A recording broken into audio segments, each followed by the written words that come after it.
बहुत पुरानी बात है। एक पहाड़ की चोटी पर एक गरीब पति पत्नी रहते थे। रोटी कमाने के लिए वे आलू, टमाटर की खेती करते थे। उन्होंने अपनी खेती पहाड़ से नीचे मैदानों में बना रखी थी। दोनों पति पत्नी बहुत मेहनती थे। धीरे धीरे उनकी उम्र बढ़ रही थी और ताकत कम होती जा रही थी। वे दोनों संतान की बहुत इच्छा रखते थे। एक दिन दोनों आपस में बात कर रहे थे, कितना अच्छा होता अगर हमें भी एक बच्चा होता। जब हम बूढ़े हो जाते तो वो हमारे खेतों की रखवाली करता और राजा को लगान भी चुकाता। बुढ़ापे में वो हमें हर तरह से आराम देता और हम अपनी झुकी हुई कमर को कुछ देर आंगन में चूल्हे के पास आराम से बैठकर सीधा कर पाते। उन दोनों ने सच्चे दिल से नदी और पहाड़ों के देवता से प्रार्थना की। थोड़े दिनों बाद किसान की पत्नी गर्भवती हुई। 9 महीने बाद उसे बच्चा हुआ, लेकिन वो आदमी का बच्चा नहीं, बल्कि एक मेंढक था जिसकी लाल आंखें चमक रही थी। बूढ़ा बोला, ये कैसी अजीब बात है। ये तो मेंढक है, इसकी लाल आंखें देखो कैसी चमक रही है। इसे घर में रखने का क्या फायदा? चलो इसे बाहर फेंक आते हैं। लेकिन पत्नी का मन उसे फेंकने को नहीं हुआ। उसने कहा, भगवान हम पर दयालु नहीं है। उन्होंने हमें बच्चे की जगह एक मेंढक दिया है, लेकिन अब तो यही मेंढक हमारा बच्चा है, इसलिए हमें इसे फेंकना नहीं चाहिए। मेंढक मिट्टी और तालाबों में रहते हैं। हमारे घर के पीछे जो छोटा तालाब है उसमें इसे छोड़ आओ, वही रह जाएगा। बूढ़े ने मेंढक को उठाया। जब वो उसे ले जाने लगा तो मेंढक बोला, मां, पिताजी, मुझे तालाब में मत डालिए। मैं आदमियों के घर में पैदा हुआ हूं और मुझे आदमियों की तरह ही रहना चाहिए। जब मैं बड़ा हो जाऊंगा तो मेरी शक्ल बिल्कुल आप जैसी हो जाएगी और मैं भी आदमी बन जाऊंगा। बूढ़ा हैरान हो गया। उसने अपनी पत्नी से कहा, यह कितनी अद्भुत बात है। ये तो बिल्कुल हमारी तरह बोलता है। लेकिन जो कुछ उसने कहा है वो हमारे लिए तो अच्छा ही है। उसकी पत्नी ने कहा, भगवान ने जैसे तैसे तो हमें ये दिन दिखाए हैं। अगर ये बोलता है तो जरूर कोई अच्छा बच्चा होगा। हो सकता है कि इस समय किसी के श्राप से मेंढक बन गया हो। नहीं, इसे आप घर में ही रहने दीजिए। वे दोनों पति पत्नी ने मेंढक को अपने साथ ही रख लिया। 3 साल बीत गए। इस बीच मेंढक ने देखा कि उसके माता पिता कितनी मेहनत करते थे। एक दिन उसने अपनी बूढ़ी मां से कहा, मां, मेरे लिए आटे की एक रोटी बना दो।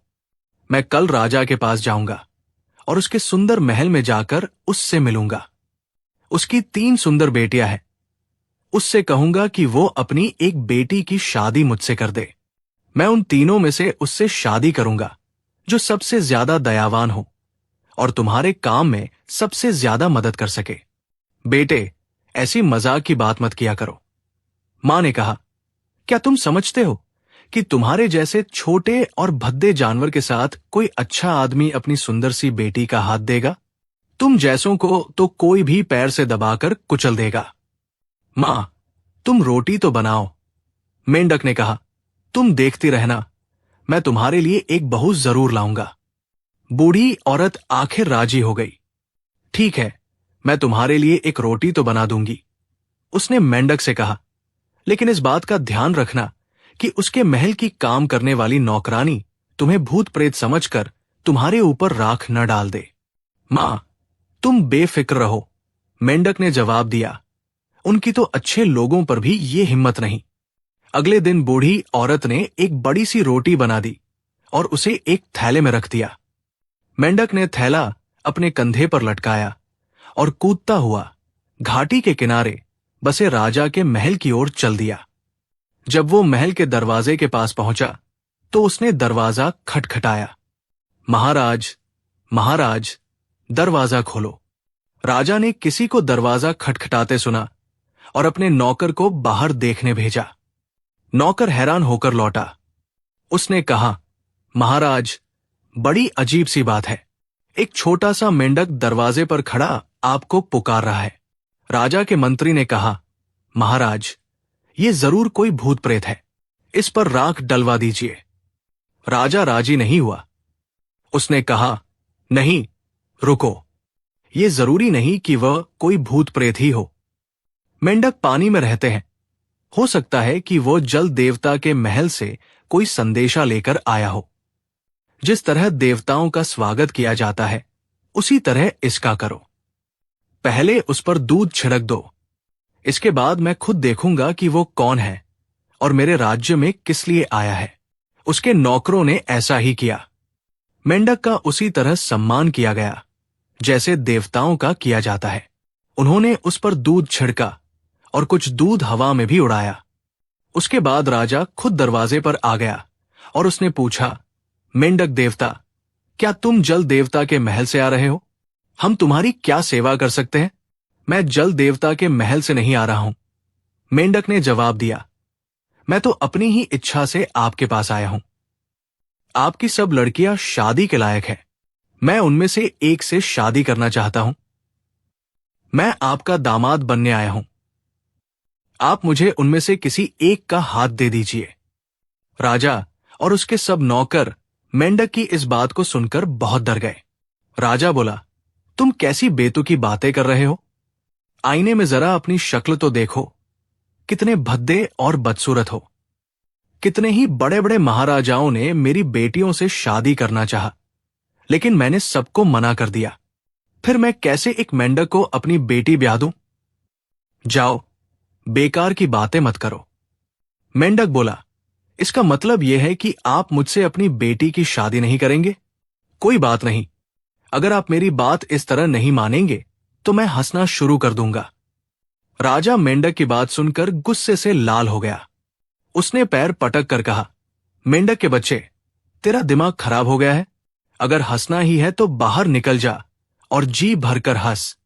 लेकिन तब तक मेंढक ने हंसना शुरू कर दिया था। उसके हंसने से बड़ी जोर की आवाज हुई। धरती कांपने लगी। राजा के महल के ऊंचे ऊंचे खंभे हिलने लगे, मानो महल गिरना ही चाहता हो। दीवारों में दरार पड़ने लगी। सारे आकाश में धूल, रेत, कंकड़ और पत्थर उड़ने लगे। सूरज और सारा आकाश अंधेरे से ढक गया। चारों ओर धूल ही धूल दिखाई देने लगी। राजा के घर सब लोग और नौकर चाकर उछलते फिर रहे थे और अंधेरे में एक दूसरे से टकरा रहे थे। किसी को नहीं मालूम था कि वे क्या कर रहे हैं और ये सब क्या हो रहा है। आखिर में दुखी होकर राजा ने खिड़की से बाहर अपना सिर निकाला और बोला, मेंढक महाशय, अब कृपा करके अपना हंसना बंद कर दीजिए। मैं अपनी सबसे बड़ी बेटी की शादी आपके साथ कर दूंगा। मेंढक ने हंसना बंद कर दिया। धीरे धीरे पृथ्वी ने भी कांपना बंद कर दिया और महल, मकान आदि सब अपनी जगह शांत हो गए। राजा ने केवल डरकर ही अपनी बेटी मेंढक के हाथों में सौंपी थी। उसने 2 घोड़े मंगवाए, एक अपनी बेटी के लिए और दूसरा उसके दहेज के लिए। राजा की बड़ी लड़की मेंढक से शादी करने के लिए बिल्कुल भी राजी नहीं थी। उसने अपने पास छिपाकर 2 पत्थर के टुकड़े रख लिए जो समय पर काम आ सके। मेंढक रास्ता दिखाने के लिए आगे आगे कूदकर चलने लगा और राजा की सबसे बड़ी लड़की उसके पीछे पीछे चलने लगी। सारे रास्ते वो यही कोशिश करती रही कि उसका घोड़ा कुछ और तेज चले और वो भागते हुए मेंढक को अपने पीछे की टापों के नीचे कुचल डाले। लेकिन मेंढक कभी इधर को कूदता और कभी उधर को। वो इस तरह चक्कर काटता जा रहा था कि उसे कुचलना राजकुमारी को नामुमकिन लग रहा था। आखिर में वो इतनी नाराज हो गई कि एक बार जब मेंढक उसके काफी पास चल रहा था, उसने छिपाया हुआ पत्थर का टुकड़ा उसके ऊपर दे मारा। फिर वो मुड़कर घर की ओर चल दी।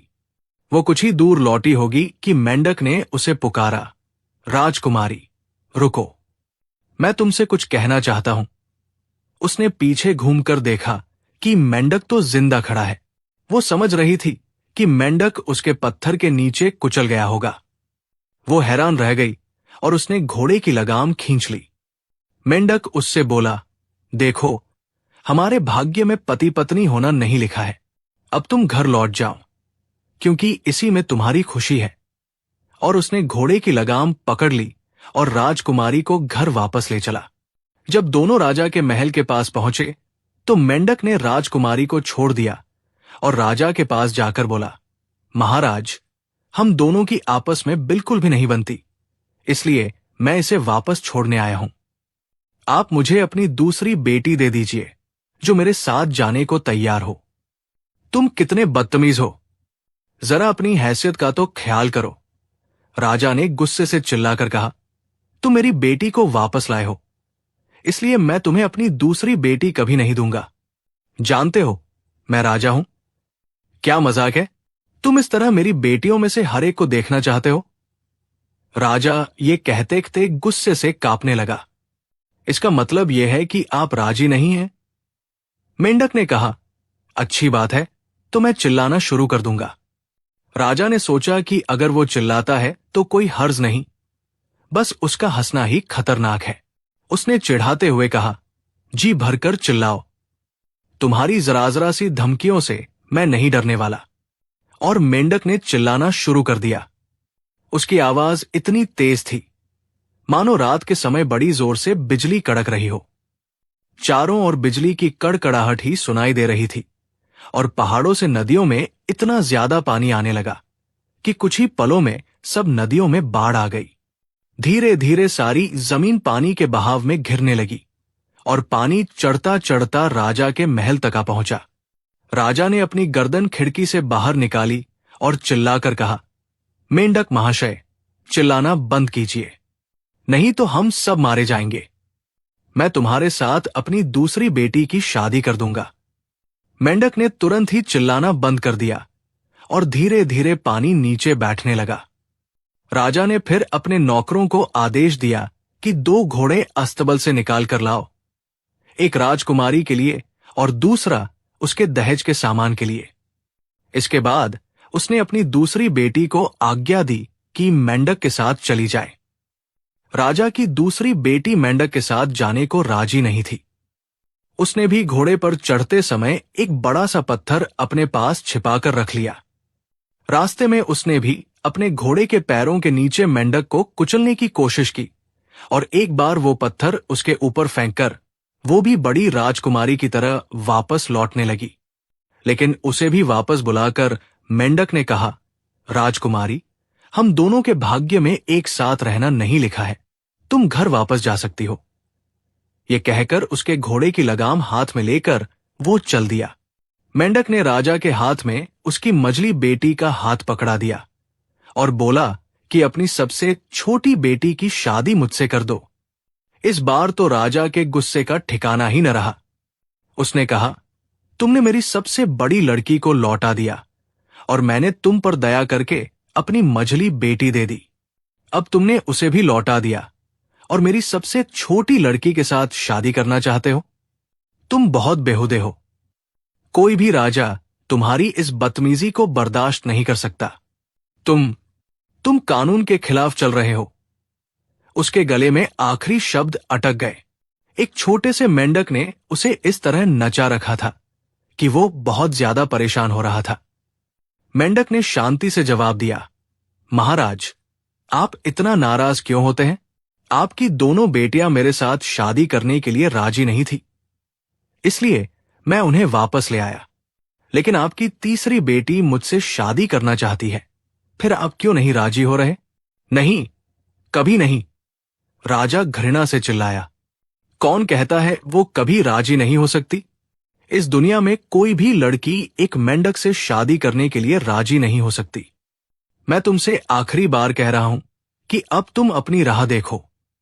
इसका मतलब यह है कि आप अपनी बेटी की शादी मुझसे नहीं करेंगे। मेंढक ने कहा, अच्छी बात है, तो मैं कूदना शुरू कर दूंगा। राजा वैसे मेंढक की बात से डर तो गया था, लेकिन उसने गुस्से में ही जवाब दिया, तुम उछलो, कूदो, फुदको, जो जी में आए सो करो, जी भरकर करो। मैं तुम्हारी जरा सी बातों से डरने लगा तो मैं राजा किस बात का? और मेंढक ने कूदना शुरू कर दिया। जब उसने कूदना शुरू किया तो धरती हिलने लगी। ऐसा लग रहा था मानो धरती एक पत्थर हो जो किसी तालाब में लहरों के बीच जा फंसी हो। पहाड़ इतनी जोर जोर से हिलने लगे कि उनमें आपस में ही टक्कर होने लगी। पहाड़ों में से पत्थर टूट टूट कर आकाश में उड़ने लगे। सारा आकाश पत्थरों और धूल मिट्टी से ढक गया और सूरज दिखाई देना बंद हो गया। राजा के महल की दीवारें भी इतनी जोर से हिलने लगी कि लग रहा था कि महल अब गिरा कि तब गिरा। अब तो हारकर राजा को खड़े होकर यह कहना पड़ा कि वो मेंढक के हाथ में अपनी तीसरी बेटी का हाथ दे देगा। मेंढक ने कूदना बंद कर दिया। पहाड़ और पृथ्वी अपनी अपनी जगह पर शांत होकर ठहर गए।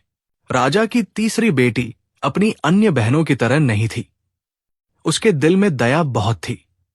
उसने सोचा कि यह मेंढक कोई साधारण मेंढक नहीं है, बल्कि काफी चतुर लगता है। वो मेंढक के साथ जाने को राजी हो गई। मेंढक उसे घर ले गया। जब मेंढक की मां दरवाजे पर उन्हें लेने आई तो उसे हैरानी का ठिकाना न रहा। उसने सोचा कि मेरा भद्दा और छोटा सा बेटा कितनी सुंदर बहू ले आया है। लड़की बहुत काम करने वाली थी और रोज अपनी सास के साथ खेत पर काम करने जाती थी। बूढ़ी औरत उससे बहुत प्यार करती थी। लड़की भी अपनी सास की बहुत इज्जत किया करती थी। दोनों बहुत सुखी थे। पतझड़ का मौसम आया। उन गांवों में हर साल घोड़ों की एक बहुत बड़ी दौड़ हुआ करती थी। सैकड़ों गांवों से गरीब और अमीर लोग अपने अपने तंबू लेकर घुड़दौड़ में आया करते थे और अपने साथ खेतों से नया उगा हुआ अनाज भी लाया करते थे।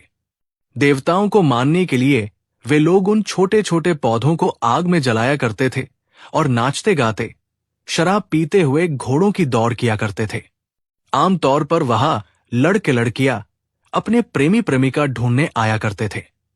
इस बार मेंढक की मां की भी इच्छा थी कि मेंढक भी साथ में जाए, लेकिन उसने अपनी मां से कहा, मां, रास्ते में बहुत से पहाड़ और नदी नाले पार करने पड़ते हैं, तुम ही चली जाओ, मैं कहां जाऊंगा। और मेंढक घर पर ही रह गया। घर के और सब लोग घुड़दौड़ में चल गए। घुड़दौड़ का मेला 7 दिन तक लगा रहता था। आखिरी 3 दिनों में घुड़दौड़ हुआ करती थी। रोज जो भी आदमी जीत जाता उसकी बड़ी इज्जत होती और लोग उसे अपने यहां बुलाकर दावत दिया करते। घुड़दौड़ के तीसरे दिन जब आखिरी दौड़ शुरू होने ही वाली थी, एक नौजवान हरे रंग की पोशाक पहने हुए अपने घोड़े पर सवार होकर वहां आया। उसका शरीर मजबूत था और वो बहुत सुंदर लगता था। उसके कपड़ों पर बहुत सुंदर सुनहरी काम हो रखा था और वे बहुत कीमती रेशम से बने हुए थे। उसके घोड़े की जीन पर लाल मोती लगे हुए थे और उसकी बंदूक भी सोने और चांदी की बनी हुई थी। जब उसने लोगों से आखिरी घुड़दौड़ में भाग लेने की इजाजत मांगी तो सब उसकी ओर देखने लगे। जब घुड़दौड़ शुरू हुई तो उसने दौड़ने की कोई जल्दी नहीं दिखाई। यहां तक कि जब और लोग भागना शुरू कर रहे थे, वो अपनी जीन ठीक कर रहा था, लेकिन जल्दी ही वो उनके साथ हो गया।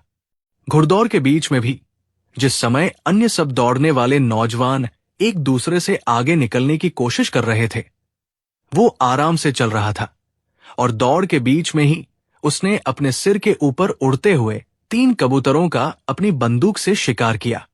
दौड़ के बीच में ही उसने अपने घोड़े की जीन में से कुछ सोने के सुंदर फूल निकाले और उन्हें अपनी बाई ओर वाले लोगों के ऊपर फेंक दिया। इसी तरह जीन की दाई ओर से उसने कुछ चांदी के फूल निकाले और उन्हें अपनी दाहिनी ओर वाले लोगों के ऊपर फेंक दिया और आगे बढ़ गया। लेकिन जल्दी ही लोगों ने देखा कि उसका घोड़ा आगे भागा जा रहा है। ऐसा लग रहा था कि उसका घोड़ा मैदान में नहीं बल्कि हवा में दौड़ रहा हो। लोग उसे देखने के लिए अपने अपने स्थानों से उठकर खड़े हो गए और सबने देखा कि वो सबसे आगे था और उस दिन आखिरी घुड़दौड़ में जीत उसी की रही। घुड़दौड़ के मैदान में जो भी उस समय मौजूद था वही उस नौजवान पर मोहित हो गया। बूढ़े, जवान और लड़कियां सभी उसकी ओर देख रहे थे। लोग आपस में फुसफुसा रहे थे कि ये नौजवान कौन है और वो कहाँ का रहने वाला है। कुछ लोग कहने लगे, उसने बाई ओर से सोने के फूल निकाले और उन्हें बाई ओर उछाल दिया, फिर दाई ओर से चांदी के फूल निकाले और उन्हें दाहिनी ओर फेंक दिया। ऐसा तो आजकल कभी देखा सुना नहीं गया। कितना सुंदर लड़का है, उसके कपड़े शरीर पर कितने अच्छे लग रहे हैं। घोड़ा तो देखो जैसे देवताओं का हो, लेकिन ऐसे सुंदर लड़के के लिए ये तो सोचो कि लड़की कहां मिलेगी। सब लड़कियां उसके चारों ओर जमा होकर गाने और नाचने लगी और उसे अपने अपने घर चलने के लिए कहने लगी। लेकिन जैसे ही शाम हुई, वो घुड़सवार बिना किसी से कुछ कहे चुपचाप अपने घोड़े पर चढ़कर उस गांव की ओर चल दिया जहां से मेंढक की मां और बहू आए थे। सब लोग वहां खड़े खड़े उसके हरे घोड़े को देखते रहे और उसके चले जाने के बाद उसके पैरों से उड़ती हुई धूल को देखने लगे। मेंढक की पत्नी सोचती रही कि वो घुड़सवार कहाँ से आया था और कहाँ चला गया। वो खुद भी उसकी सुंदरता पर मोहित थी। वो खुद भी उसका नाम जानना चाहती थी कि दिन छिपने ही वो इतनी जल्दी क्यों चला गया। वो सोचने लगी कि शायद घुड़सवार बहुत दूर रहता हो। घर लौटते समय वो भी अन्य औरतों की तरह उसी घुड़सवार के बारे में सोचती रही। मेंढक उन लोगों को दरवाजे पर खड़ा मिला। उन्होंने जैसे ही घुड़दौड़ की बातें सुनानी शुरू की, वो आगे आगे सब बताने लगा। उन लोगों को ये सब सुनकर बड़ा अचरज हुआ कि मेंढक सब बातें पहले से ही जानता है और उस सुंदर घुड़सवार की भी बातें जानता है जिसने आज घुड़दौड़ जीती थी। अगले साल फिर पतझड़ के दिनों में घुड़दौड़ हुई। मेंढक की पत्नी, मां और पिता फिर घुड़दौड़ में गए। जब घुड़दौड़ शुरू हुई तो सब लोग उस हरे घुड़सवार की राह देखने लगे और सोचने लगे कि इस बार जरूर उसका नामता पूछ लेंगे। वो कहाँ रहता है और किस राज्य में रहता है, ये पूछे बिना उसे इस बार नहीं जाने देंगे। घुड़दौड़ के आखिरी दिन जब आखिरी दौड़ हो रही थी, हरा घुड़सवार फिर अपने हरे घोड़े पर बैठकर वहां आया। वो एकदम ऐसे आया मानो आकाश से उतरा हो। लोग उसे देखकर हैरान रह गए। इस बार भी उसके पास अपनी वही सोने चांदी वाली बंदूक थी, लेकिन इस बार उसके शरीर पर पिछली बार से भी ज्यादा सुंदर और कीमती कपड़े थे। जब अन्य सब घुड़सवारों ने अपनी दौड़ शुरू कर दी तो उसने आराम से बैठकर चाय पी और पीकर तेजी से उठा। और इस बार भी पिछले साल की तरह उसने 3 कबूतर अपनी बंदूक से दौड़ते दौड़ते ही मार डाले। जिस समय वो लोगों के सामने से गुजर रहा था, उसने अपने घोड़े की बाई ओर वाली जीन में से सोने के कुछ फूल निकाले और उन्हें अपनी बाई ओर वाले लोगों पर उछाल दिया। फिर उसने दाई ओर से चांदी के कुछ फूल निकाले और उन्हें अपनी दाहिनी ओर वाले लोगों पर बिखेर दिया। इसके बाद वो बहुत तेजी से आगे की ओर बढ़ा और लोगों को ऐसा लगा मानो वो हरे बादल की सवारी कर रहा हो। बस हरे भरे मैदान में एक हरा बादल उड़ता हुआ नजर आ रहा था और इस बार लोगों ने फिर देखा कि वो घुड़दौड़ में जीत गया था। लड़कियों ने इस बार फिर उसके सामने अपना नाच और गाना रखा और उसे अपने घर चलने के लिए कहने लगी। लेकिन दिन छिपने ही उसने फिर बिना किसी से कहे अपने घोड़े को भगाया और मैदान से भाग लिया। जब मेंढक की पत्नी और मां घर आई तो उन्हें यह देखकर बड़ा अचरज हुआ कि इस बार फिर मेंढक को सब बातें मालूम थी। इस बार लड़की के दिमाग में उथल पुथल हुई कि जब वो दौड़ में जाता नहीं है तो उसे सब बातें मालूम कैसे हो जाती हैं। उस घुड़सवार को दिन छिपने से पहले ही क्यों जाना पड़ता है? वो हमारे घर की तरफ ही क्यों जाता है? क्या इस दुनिया में सचमुच ही ऐसा कोई घुड़सवार हो सकता है? फिर मेंढक को उसके बारे में सब बातें कैसे मालूम चल जाती हैं? यही सब बातें उसके दिमाग में घूमती रही। आखिर में उसने तय किया कि वो इन बातों का पता लगाकर ही रहेगी। इस साल फिर घुड़दौड़ आई। मेंढक की पत्नी मेले में गई। उसने सब काम किए, लेकिन आखिरी दिन जब आखिरी घुड़दौड़ होने वाली थी, वो अपनी सास से बोली, माताजी, मेरे सिर में बहुत जोर का दर्द हो रहा है, मैं घर जाना चाहती हूं। आप मुझे एक खच्चर दे दीजिए। लड़की की सास और ससुर उसका बहुत ख्याल रखते थे। उन्होंने उसे खच्चर दे दिया और कहा कि वो घर चली जाए। जब वो अपने सास ससुर की आंखों से ओझल हो गई तो उसने खच्चर को तेजी से घर की ओर दौड़ाया। जब वो घर पहुंची तो उसने सबसे पहला काम जो किया वो था मेंढक को ढूंढने का, लेकिन उसे मेंढक कहीं भी दिखाई न दिया। तभी उसे एक कोने में मेंढक की खाल पड़ी दिखाई दी जो उसके पति की ही थी। उसने उसे उठा लिया और उसकी आंखों से खुशी के आंसू बहने लगे। उसने सोचा कि मैं कितनी भाग्यशाली हूं। मेरा पति कितना सुंदर है और कितनी अच्छी घुड़सवारी करता है। मैं तो उसके बिल्कुल लायक नहीं हूं। आज मुझे कितनी खुशी है। वो बार बार अपने आंसू रोकने की कोशिश करती, लेकिन आंसू थे कि रुक ही नहीं रहे थे। वो बार बार मेंढक की खाल को देख रही थी और सोच रही थी कि उसके पति को इतनी गंदी खाल नहीं पहननी चाहिए। वो इतने भद्दे रूप में क्यों रहता है? क्या वो उसके लायक नहीं है? उसे उस खाल से इतनी ज्यादा घृणा हो गई कि उसने उसे जला देने का तय किया। वो सोच रही थी कि जब मेंढक यहां आएगा तो इसी बदसूरत रूप में बदल जाएगा, इसलिए उसने उसे जला दिया। जब उसने खाल जलाई तो सूरज डूब रहा था। तभी अचानक वो नौजवान अपने हरे घोड़े पर सवार बादलों की तरह उड़ता हुआ वहां आया। जब उसने अपनी पत्नी को खाल जलाते देखा तो उसका रंग डर के मारे पीला पड़ गया और उसने तुरंत घोड़े से उतरकर खाल को आग में जलने से बचा लेना चाहा, लेकिन उसे बहुत देर हो गई थी। मेंढक की केवल एक टांग ही बची थी। उसने एक ठंडी सांस ली और घर के सामने पड़े एक बड़े पत्थर पर जाकर गिर पड़ा। लड़की ये देखकर बहुत डर गई और उसकी सहायता करने के लिए दौड़ी। तुम इतने अच्छे आदमी हो और इतनी बढ़िया घुड़सवारी करते हो, तुम फिर मेंढक क्यों बने रहना चाहते हो? और सब लड़कियों के पति तुम्हारी तरह के आदमी हैं। फिर मेरा ही भाग्य क्यों खराब हो? क्या तुम नहीं सोचते कि ये मुझे कितना बुरा लगता है? लड़के ने जवाब दिया, तुम बहुत ज्यादा जल्दी कर दी थी। जो कुछ भी तुमने किया है वो बहुत जल्दी कर डाला। अभी उसे करने के लिए हमें कुछ दिन रुकना था। अब मैं जिंदा नहीं रह सकता और लोग पृथ्वी पर खुश नहीं रह सकते। क्या मैंने कुछ गलत काम कर डाला? लड़की ने पूछा। बोलो, अब मुझे क्या करना चाहिए?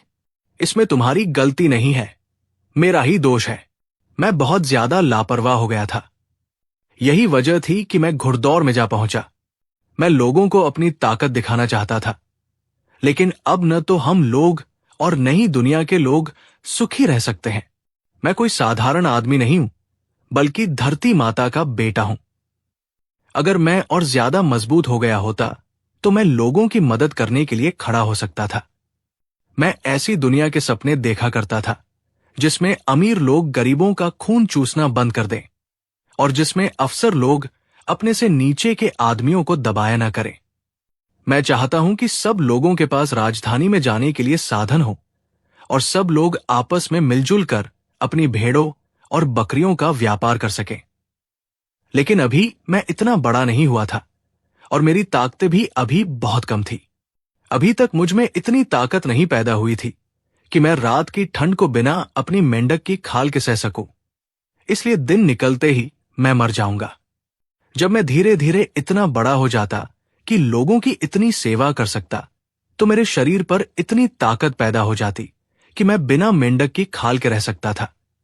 लेकिन अभी ये बहुत जल्दी है। तुमने ये क्या कर डाला? अब मैं यहां पृथ्वी पर नहीं रुक सकता। आज ही रात को मैं अपनी मां के पास लौट जाऊंगा।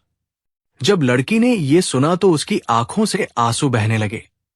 उसने नौजवान के कमजोर शरीर को अपनी बाहों में संभाल लिया और बोली, तुम नहीं मर सकते। मुझे विश्वास नहीं होता कि तुम मर जाओगे। नहीं, नहीं, मैं तुम्हें मरने नहीं दूंगी। लड़की दुख से इतनी बुरी तरह चिल्लाने लगी कि नौजवान ने उसका हाथ अपने कमजोर हाथों में लेकर कहा, प्रिय, तुम इतना दुखी मत हो। अगर तुम वास्तव में ये चाहती हो कि मैं जिंदा रहूं तो अब भी तुम कुछ कर सकती हो। उसने पश्चिम की ओर इशारा किया, लेकिन ये सब केवल भगवान की इच्छा और उनकी इजाजत से ही किया जा सकता है। मेरा घोड़ा ले लो, अभी भी समय है, क्योंकि मेरा घोड़ा हवा की तरह भागता है। वो तुम्हें पश्चिम दिशा की ओर ले जाएगा, जहां लाल लाल बादलों के बीच एक बहुत बड़ा महल है। वहां जाकर भगवान से प्रार्थना करना, कहना कि लोगों की भलाई के लिए वो इन 3 बातों को पूरा कर दे। उनसे कहना कि ये सब दिन निकलने से पहले ही कर दें। देखो, अच्छी तरह याद कर लो। पहली बात यह है कि लोग गरीब और अमीर न कहलाए, सबके पास बराबर धन हो। दूसरी ये कि अफसर और सरकारी आदमी जैसे राजा आदि जनता को न दबाएं। और तीसरे ये कि हमारे पास नगरों तक जाने के लिए सड़कें हों और हम वहां जाकर व्यापार कर सकें। अगर भगवान तुम्हारी इन बातों को मान जाते हैं तो हम सब सुख से रह सकेंगे और मुझ में इतनी ताकत हो जाएगी कि मैं रात को भी बिना मेंढक की खाल के रह सकूंगा। लड़की तुरंत घोड़े पर सवार होकर वहां से चल दी। घोड़ा उसे लेकर हवा में उड़ रहा था। हवा उसे छूकर भागी जा रही थी और वो बादलों के बीच में होती हुई पश्चिम दिशा की ओर उड़ रही थी। आखिर में वो उस महल के सामने आई जो सूरज की तरह लाल लाल चमक रहा था। वो अंदर गई और उसने भगवान से अपनी प्रार्थनाएं कहीं। भगवान उसकी बातों की सच्चाई और उसके दुख को देखकर पिघल गए और उन्होंने उसकी बातें मान ली।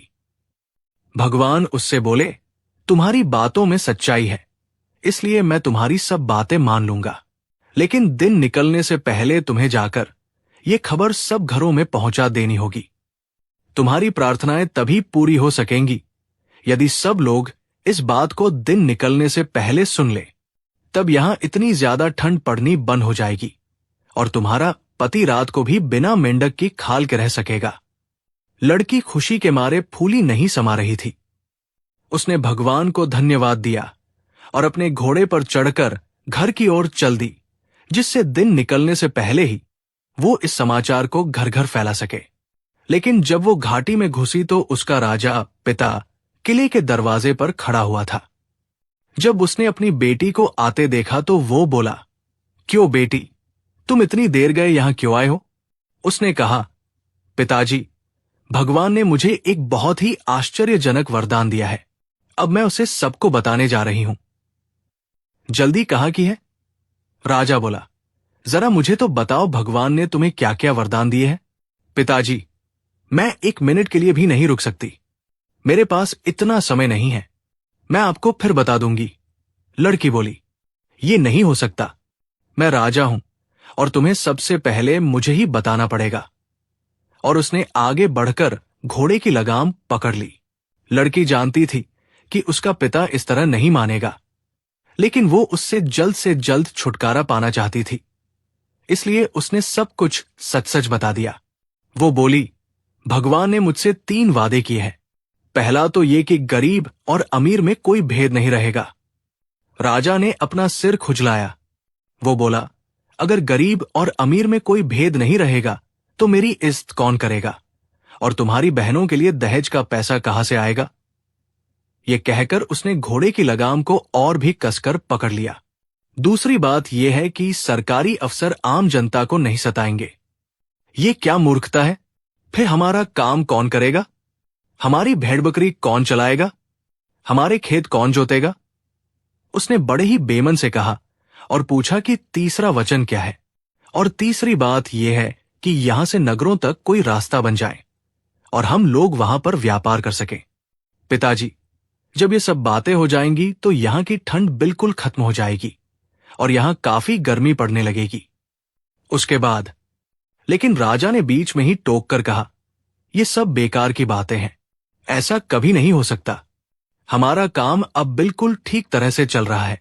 हमें शहर जाने की क्या जरूरत है? ये कभी भी भगवान के आदेश नहीं हो सकते। मुझे इनमें से किसी भी बात पर विश्वास नहीं है। मैं तुम्हें इनमें से एक भी शब्द लोगों को नहीं बताने दूंगा।